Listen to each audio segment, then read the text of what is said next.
All right, man. In the dark, but let's get it done. So, Detroit Pistons. Trajan Langdon was on 97 won the ticket, and he talked about the Pistons' mindset at the trade deadline. And for the most part, he basically said that he didn't feel like the Pistons obviously was in a playoff or bust situation. I don't think they expected to come in and make the playoffs the first year. I don't think they expected to go well the first year. As I always point back to the reference point of J.B. Bickerstaff saying at the opening press conference when he got hired that by February we start seeing the brand of basketball, them starting to form an identity.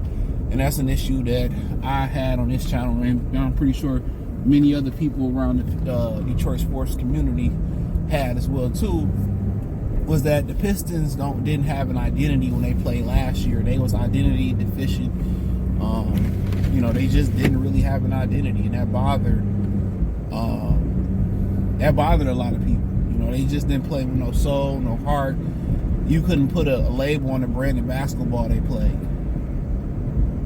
So when you couldn't put a label on the brand of basketball they was playing, it was hard for a city or a team that was known for, having a label, hard-nosed, blue-collar, maybe you go to going to work Pistons, no superstar, just, pale, in the lunch bag and a hammer or tool bag type of team, So that was pretty much the mindset. And they didn't have any mindset. They wasn't flamboyant. They wasn't fun to watch. They wasn't tough. But long story short, he turned around and pretty much said that, they, to get, the players that they wanted,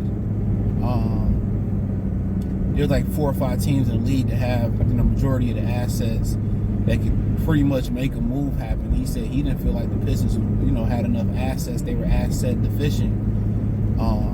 Right now, they want to gather more time to gather more assets, and then maybe go make a move for a star. So basically what he was saying was that, the price was too high for some of the guys they probably wanted to target.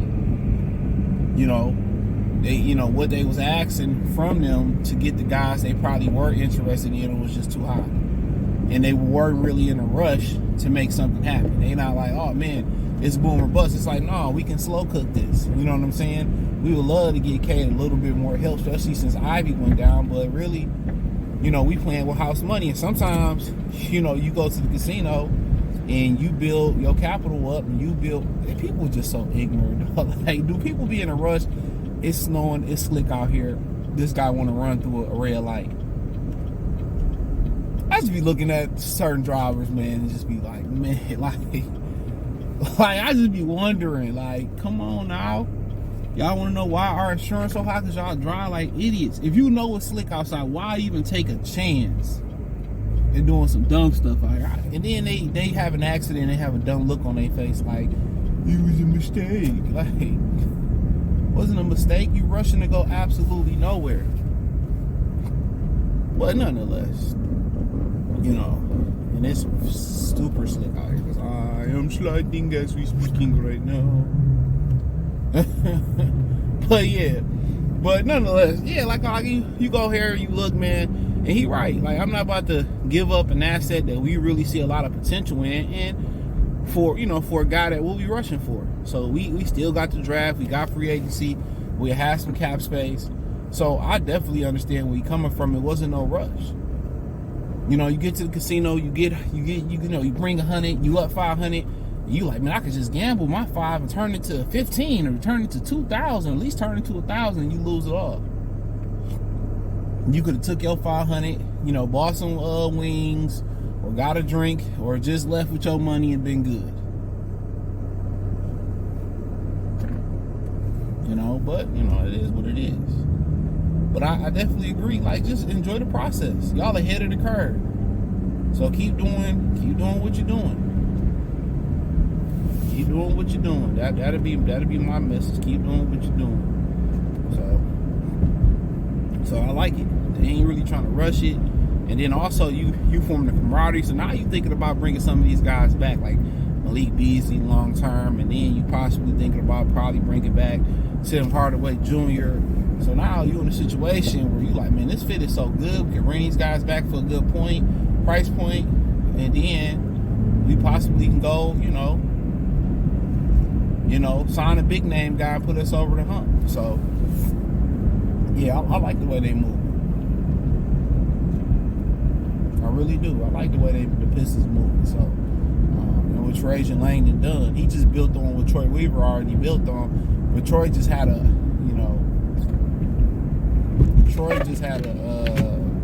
how can I say it? He couldn't complete the picture. He was putting around all bad pieces around these young guys. When you start talking about putting the pieces around them that need to be put around them, he just wasn't getting the right guys. A lot of, like Jeremy Grant, it was the right idea, his ability to D and 3, but he wanted to come here and be Kevin Durant. He wanted to come here and improve to the league that he can score 20 points. And he in a perfect place doing that right now. He in a perfect place. He right in Portland, not doing a damn thing. Able to showcase his talent. So yeah, man.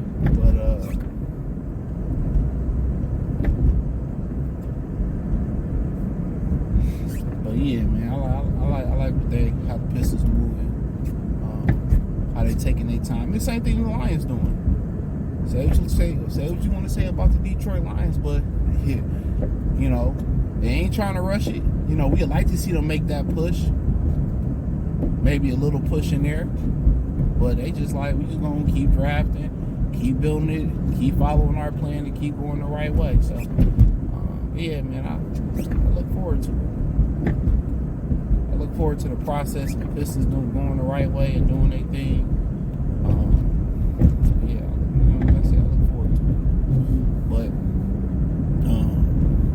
Thing about the NBA, it's a little bit different than when we talking about the NFL. The NFL got a lot of talent level, a deep talent level. The NBA, not so much. So the NBA talent pool ain't as deep. So, but it is what it is, man. And I think Trajan Langdon doing a good job. And he came in and didn't try to overdo nothing. I think he really just wanted to sit down. I think he really just wanted to sit and see, kind of how things is going to play and then move pieces accordingly. And, he kind of just seeing what might fit, and that shit fit. The personalities fit, and when like I said, the Pistons was losing as much as the Pistons was losing, they could have quit. They could have just shut down and everybody needed to be in the city, but they still believed. They still believe that they can win basketball games. And they came in and JB, set the ground rules. And also, you got to understand, you also have some great insight on these guys by playing against them in Cleveland, So you got to see them from afar. So, yeah, I think it's very interesting. But, let me know what you girls and guys think. Thumbs up the video, share the video, subscribe to the channel. The subscribe button is the bell icon button. Hit all notifications, increase your chance of notifications. Check out the Trey Pistons Talk playlist for more videos like this. Appreciate the love, support. Let me know what you think in the comment section.